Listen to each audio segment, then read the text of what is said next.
بسم الله الرحمن الرحيم. اللهم صل على سيدنا محمد فاتح لما أغلق وخاتم لما سبق ناصر الحق بحق وهادي إلى صراطك المستقيم وعلى آله حق قدره ومقداره العظيم. So we're continuing with the Akhdari, the Bab al-Sahu, the chapter concerning forgetfulness and prayer. And we continue here. Inshallah, we should finish it today. So, the Musannif, called the Musannif rahimahullah, Yahum al-Fa'ala bi fi dari, Allahumma ameen. He said, I'll just do the English translation for this part. He said, if one is approached by a scorpion or a snake and he kills it, then he owes nothing, unless he spent a long time, turns his back on the Qibla, in which he cuts off the prayers.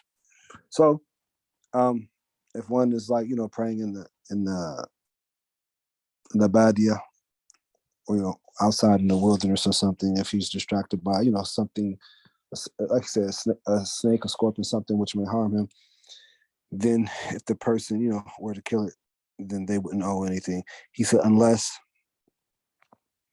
they turn their back to the Qibla. So remember, facing the Qibla is one of the pillars of the prayer. It's one of the conditions of the prayer. He said, so in that instance, he said, then that person's prayer will be invalid. He said, if a person doubts whether he is in witr or the second rak'ah of the shafa, he should consider it to be the second rak'ah of the shafi. Prostrate after the salam and then stand for witr. So what is he talking about here?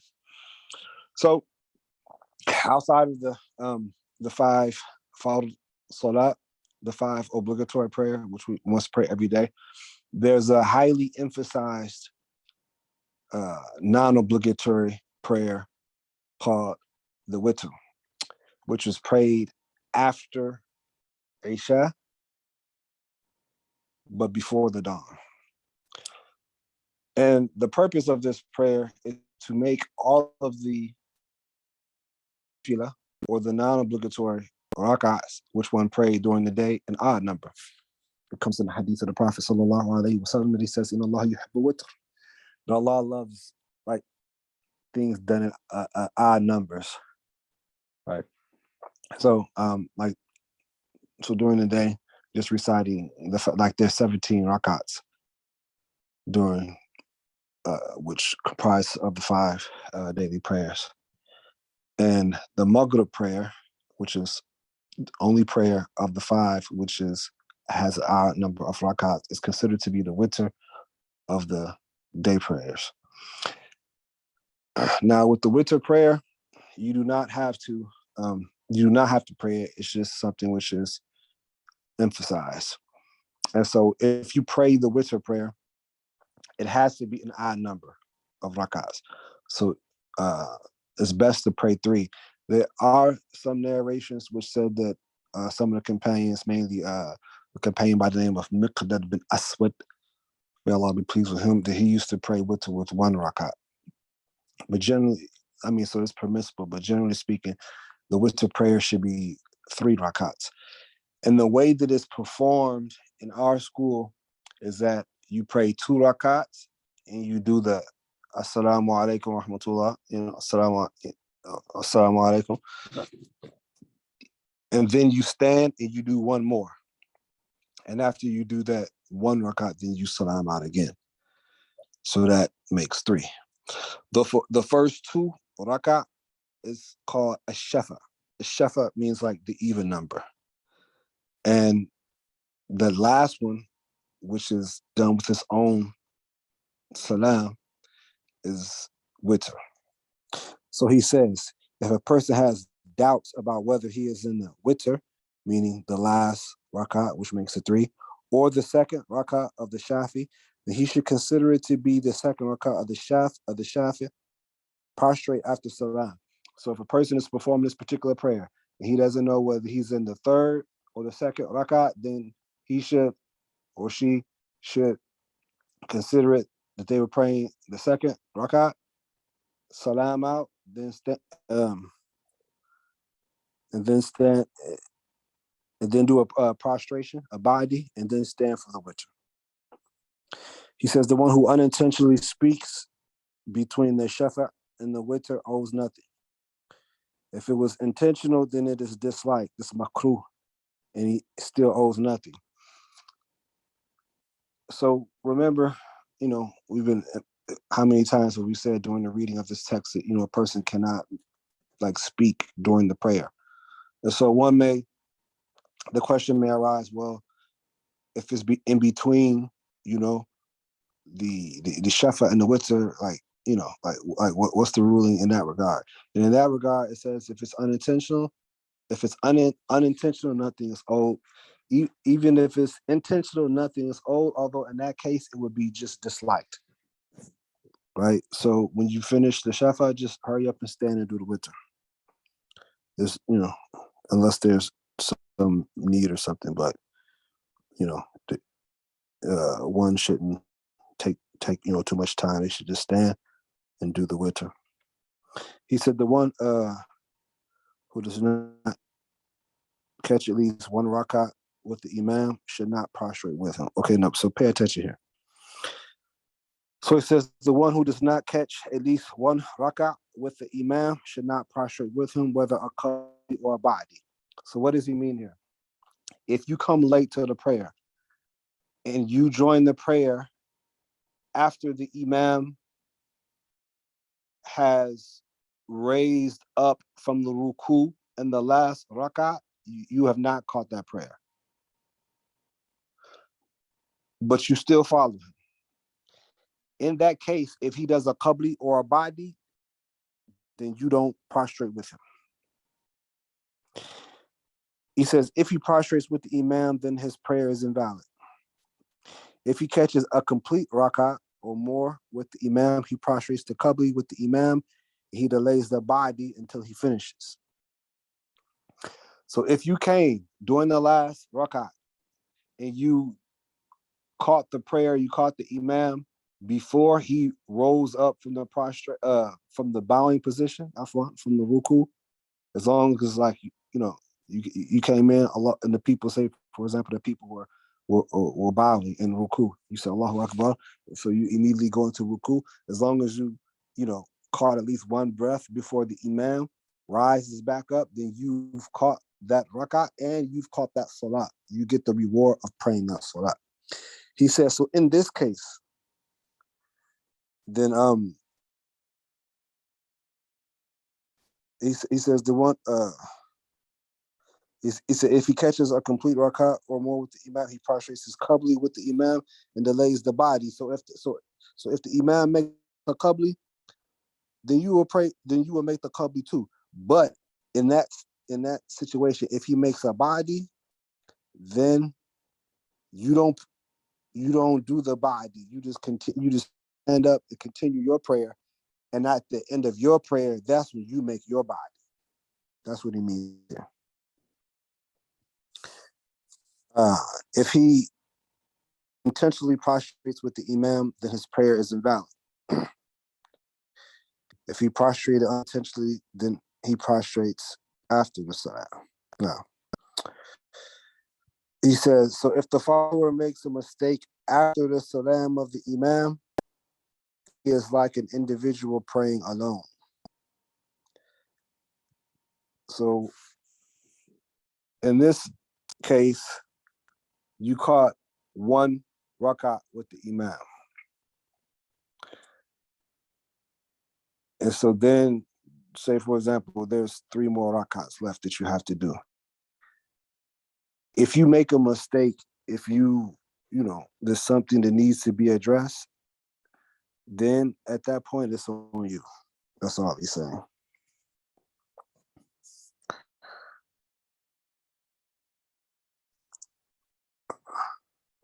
He says, if the follower makes a mistake after the salam, then he's an individual praying alone. If the follower who was late owes a badi due to the imam and a qabli due to his own mistake, the qabli would suffice for him. All right.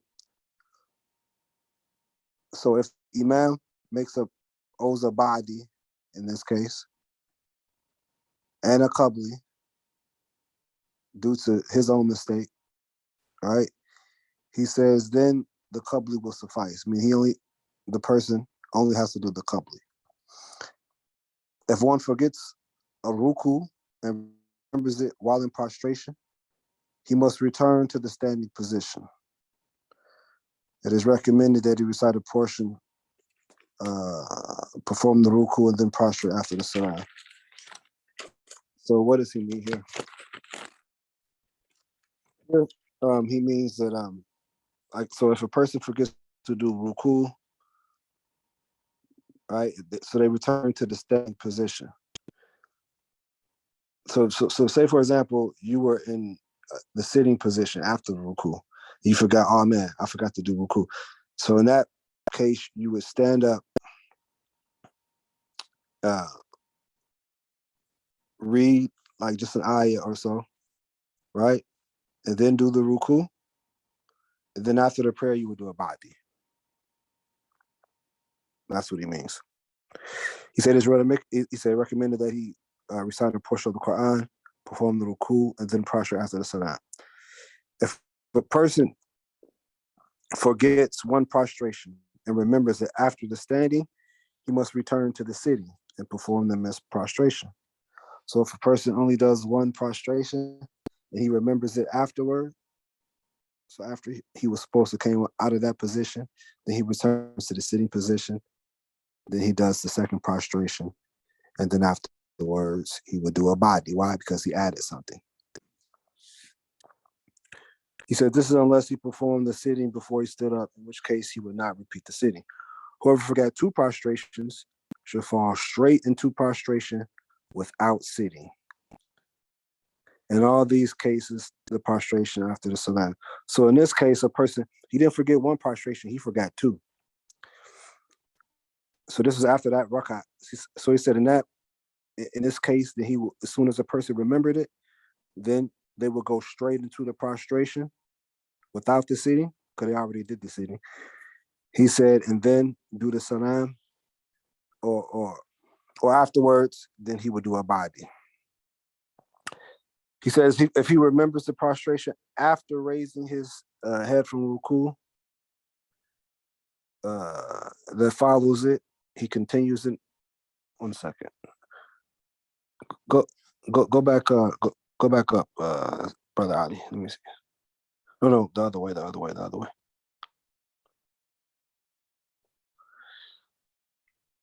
Yeah. Okay. So if he remembers the prostration after raising his head from ruku, so he's in another rakat. Then he continues it. Then he follows. He continues the prayer. Does not return as a rakat. Okay. So now go up.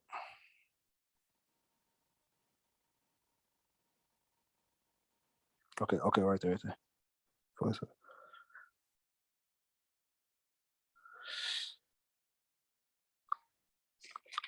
So in this case, no. So in this case, he says if he remembers or he missed a prostration in the first rakat, now, so that rakat is going to be voided, and it's actually going to be, so he remembers it in the second rakat. So he remembers it in the second rakat. So the first rakat is going to be voided, and so that's why he's going to do a badi in place of that, or at the end, because he's going to add an additional rakat. Right. So he says. So he says, whoever says the final salam while in doubt about the congregation prayer, his prayer is invalid. So it says that whoever gives a final salam while in doubt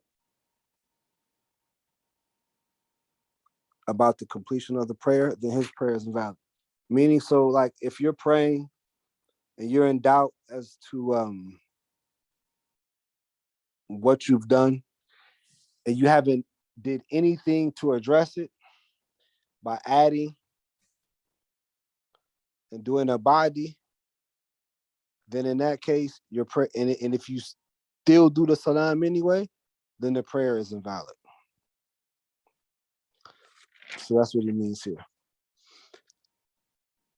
Okay, so whenever you're in prayer and you have doubt about something,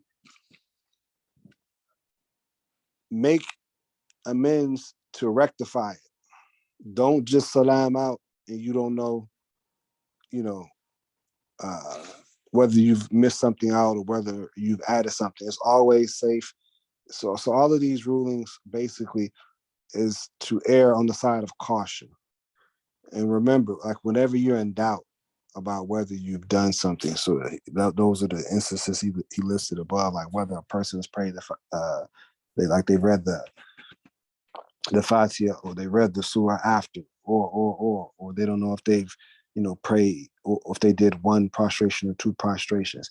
In any of these cases, what he's saying is that don't salam out with being in doubt. So basically, just make up whatever you're sure of, do extra, and then do the body, and then so do the salam, and then do the prostration afterwards. So he says that the rules of prostration, afwan of sahu, and making up the prayers are the same as in the prayers made on time. There's an exception though. He said the rules of forgetfulness in the nafila prayer are the same as the obligatory prayer, except in 6 matters: the Fatiha, the surah. The surah after means, the surah means the surah after Fatiha. The silent recitation, the audible recitation, adding a rakat, and forgetting one of the pillars if a long time has passed. Let me look at the Arabic here to make sure. Okay,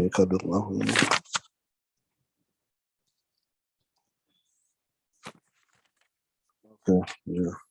He says so. He says so. So now he gives an example. He says so. Whoever forget. So now we're talking about the nafila prayer. So this is not one of the 5 main prayers. This is like just the Fard prayer. He says so. Whoever forgets the Fatiha and the nafila, he remembers it after the ruku. He continues on in his prayer and he prostrates after the salam. This is in contrast to the Fard prayer, where he would void that rakat and add another rakat and continue. So what is he talking about here? So now we're talking about, like I said, this is one of the nafila prayers, one of the non-obligatory prayers. So say, for example, you forget the Fatiha, right? And you remember it after the ruku. If we were praying a Fard prayer, then that entire rakat would be voided and we would add another one. And then we would do the body. But in this case, because it's not a Fard prayer, you don't have to add another rakat.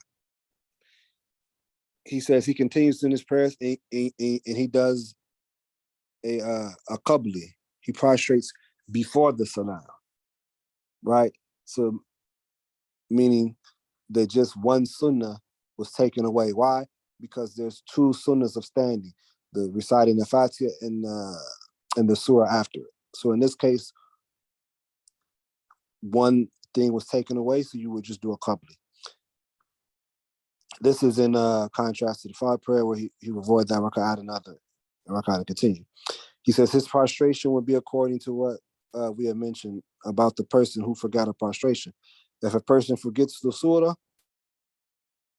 the one that comes after, the audible recitation, or the silent recitation in the nafila, and remembers after the ruku, he does not owe a prostration, which differs from the Fard prayer, right? So remember when we first began talking about like the Fard prayer, like if you read aloud when you're supposed to be silent, then this would mean that you've added something to the prayer and you would do a body, or vice versa. If you read silently when you're supposed to be reading out loud, that means you've taken away something for the prayer, so you do a qabli. He says so. This is the case in regards to the nafila prayer. In regards to the nafila prayer, he does not owe a prostration. He said if a person stands for a third rakat during the nafila and he returns before completing ruku and prostration after the salam, he completed the third rakat, he should add a fourth rakat and prostrate before the salam. So why does he add a fourth rakat in this situation and prostrate before the salam? Because in this case, if he's adding, then the prostration before the salam is looked upon as like the salam in between the second and the third. You know, right? So the rules here are laxed. He says, and this differs from the Fard prayer where he will return as soon as he realizes and prostrate after the salam. So in this one, he could just keep going. Like I said, so he doesn't know that he added a third. Okay, he added a fourth. No problem. He realizes that, oh man, I added, 2 rakats. No problem. Just do a qabli. And that would suffice. So now you've did the qabli is the salam between the first two. And then, you would do the regular salam to exit the salat and the prayer is over. He said, if a person forgets a pillar from the nafila prayer, such as ruku or sujud, and does not remember until he has said salam, and a long time has passed, he does not have to repeat the prayer. So again, he said, this is different from the Fard prayer, in which case he will repeat it indefinitely. So you remember, when we first started this text, we said that if a person like forgot to do something which is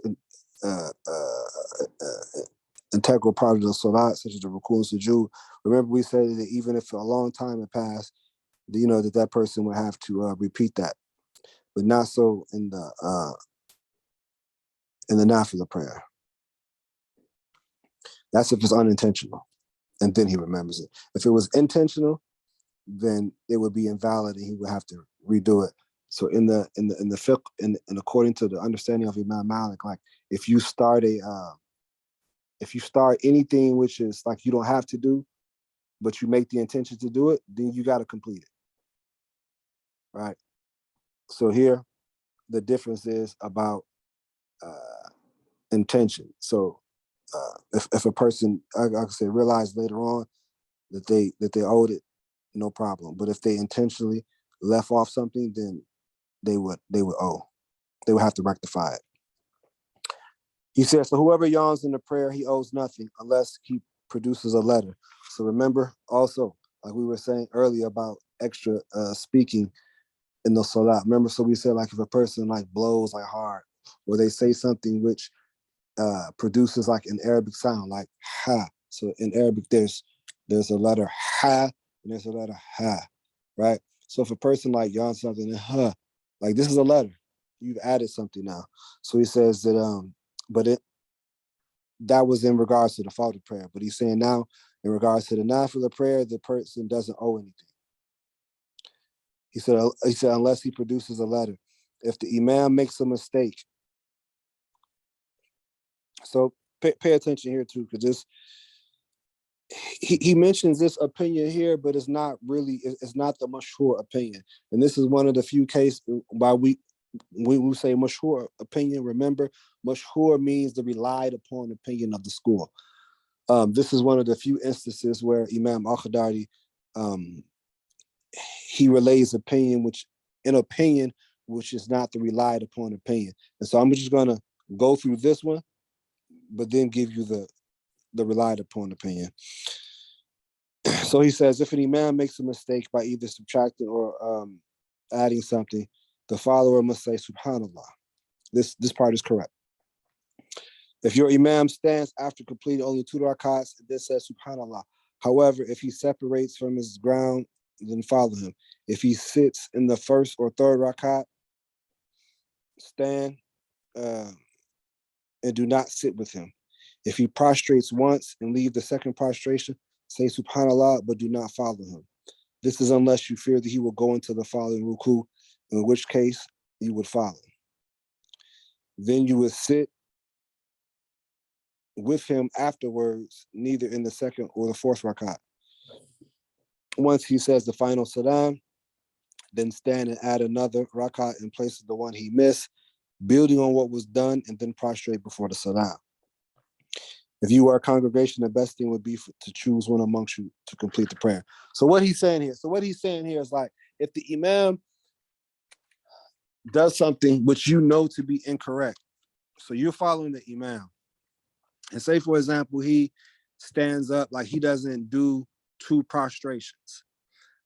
What Imam Akhdari is saying here is that first you say subhanallah, so that part is correct. So whenever you guys are praying and the imam makes a mistake, the way to get the imam's attention is to say subhanallah, praise Allah. The imam at that point should realize that they've made a mistake and correct it. So in this case, he's saying that the imam, for example, left, we're going to say like the second prostration, and he stood up. So you're still sitting down. So you say subhanallah. And if he just keeps on, right, and you fear that he's going to like go into ruku, he said, then just stand up and follow him. He said, but when he sits, you stand, and when he stands, you sit. Which is very confusing. So the mashhur opinion actually is that if you try to get the imam's attention and you say subhanallah, and he doesn't, for example, come back down to do the second prostration, then what you do is you do the prostration and you stand up and you follow him. And afterwards, his prayer is invalid, but your prayer is valid. Right? Did everyone get that? Yes. Following, brother. Okay. Yes, I that mas'ala is like really like kind of confusing because you got the follower doing something different than the imam. But I said that's not the mashhur opinion. The relied upon opinion is that, like I said, you would just do what you know that he missed, and then you follow him because you tried to get his attention. You said subhanallah. And then after the salah, your prayer is valid, his would be invalid. Now, so he says, if the imam adds the third prostration to say subhanallah, do not prostrate with him. If the imam stands for the fifth rakat, then those who are sure of it being needed or in doubt must follow him. The ones who are sure of it being in addition must sit. If the first group sits or the second stands, the prayer is invalid.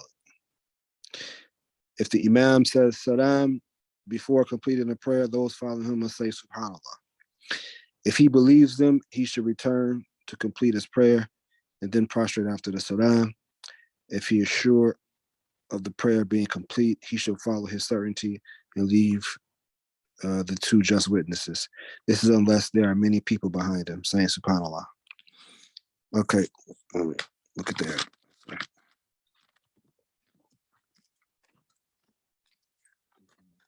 Let me see if he left something. شيء عليه إذا من يتقل بحرف إذا سلم إمام قبل كمال الصلاة 7 من خلفه فإذا صرفه كمل صلاته وسجد بعد السلام إن شك. Okay, so go back up. Okay, so what he's saying is that, so if the imam adds, the imam, he's going to add a third prostration.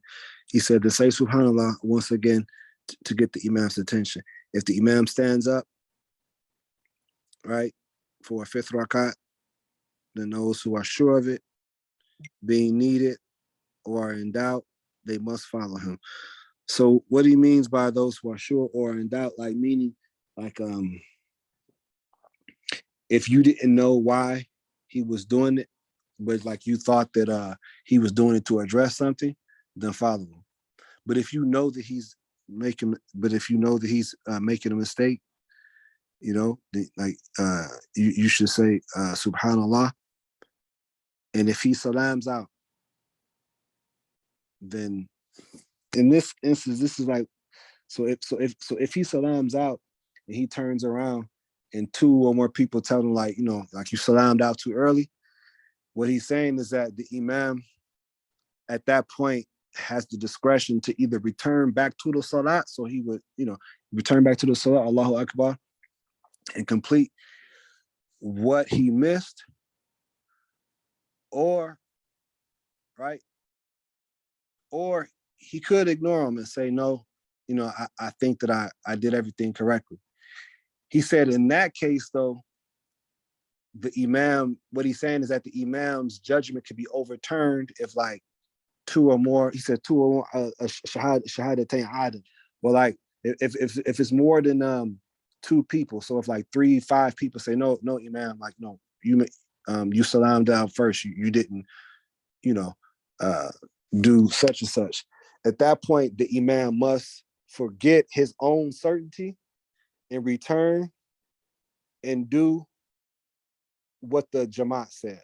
Because at that point, it's like, so many people, like it's impossible that all of these people agreed on an error, right? That all of these people agree, we're going to get together and, put a trick on the imam or something.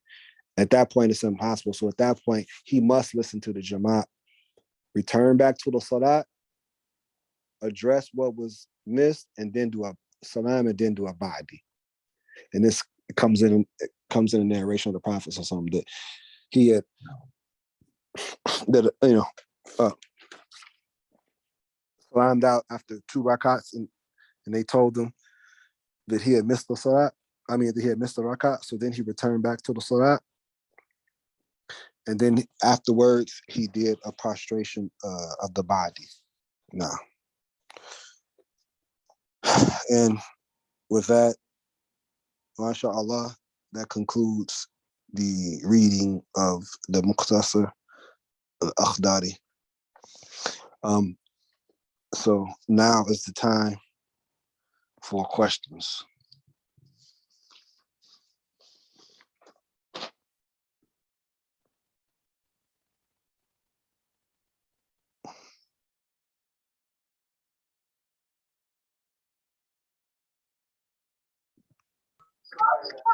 Assalamu alaikum.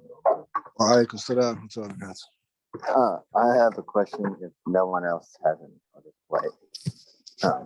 So, Bismillah.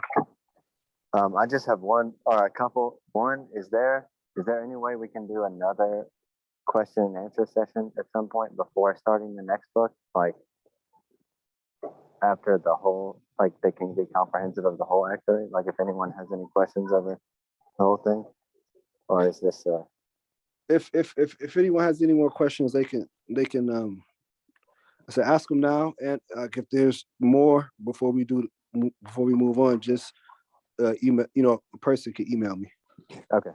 So the one that I had was I missed some of the part on the non-obligatory prayers. If you were to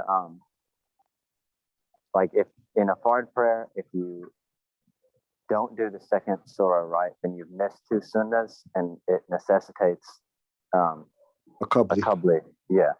So is this the same case for the nawafil, or if I just did Fatiha, am I good? Yeah. So he said that was one of the exceptions. So like in the nafila, if you miss the surah, then you do not have to do a qabli. Is it disliked or anything, or is it just totally fine to just do the Fatiha? No, it's just totally fine. Okay. Wonderful. Jazakallah khair. Well, yeah. Even if a person like he mentioned, like if a person like missed the Fatiha, then and the nafila, that wouldn't even invalidate the prayer. He would just do, he would just do a qabli. Okay. Jazakallah khair. Oh yeah.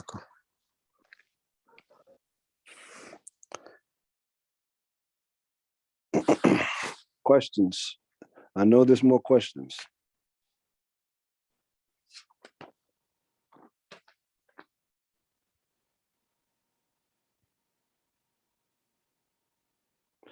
And you could, like, if you have a question, it doesn't even have to be related to this particular section of the book. 'Cause I know this particular section of the book is very like dense. It could be in regards to anything that we covered.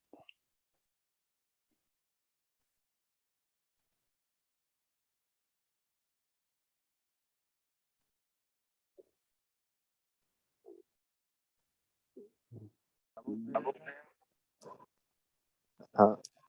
not sure. I know that my wife is gonna have a lot more questions. I'm working in another place. I don't know if she's on the meeting or not, so I may just have to email you guys. Okay. Ayub's wife, if you have some questions, Bismillah. Yeah. I'm not seeing her on here. She must have missed it. Oh, okay. Like I said, you can email, email me or something. Okay. Jazakallah khair. Oh yeah. Okay. Well, if there are no more questions, I'm gonna prepare just like a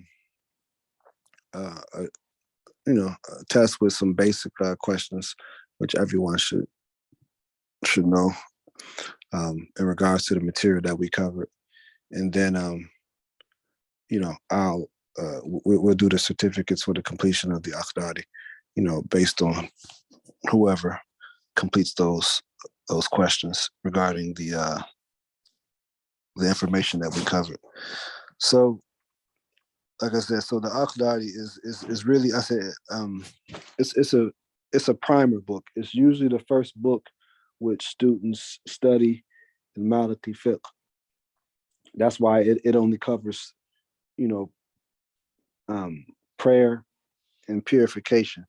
But even the prayer and the purification is on a very basic level. Like it could get really more detailed. At this point, I would, just focus on this material. Perform the prayer as much as you can, and this stuff will become second nature. Next, I want to get into discussing matters of iman, matters of faith, because ultimately Islam is a faith tradition, right? And so, what distinguishes the Muslim from the non-Muslim is how we believe in Allah, how we believe about the Creator in the world and the universe which He has created. And so we want to get into discussing that, because ultimately, like Imam Akhdari, he says in the beginning of the book, when he began the book, he says, that the first thing which is obligatory upon a person who's legally responsible is to rectify his faith, is to have the correct belief, right? That's the first thing which is, obligatory upon a person, is to have the firm and the correct belief in Allah. So we will be in the next class, the Essentials one-on-one class. It'll be mainly about the belief of the Muslim. What does a Muslim believe? How does a Muslim believe? Okay. It should be a nice class, inshallah. And inshallah, we will start that Monday at the same time. So if no one has any more questions, Jazakumullah khairan. I said, Brother Ali, he'll send out the questions, like the little imtihan, the little test, for the completion of the text, and then we'll get out the certificates, for the completion of the Akhdari, and it'll be signed by me. I have ijaza. I have permission, to teach. I've studied this text and many more texts. This particular text I studied with Shaykh Isam Libi at Azhar, so now, alhamdulillah. So with that, inshallah, assalamu alaikum wa rahmatullahi wa barakatuh. Wa alaikum assalam wa rahmatullahi wa barakatuh. Right.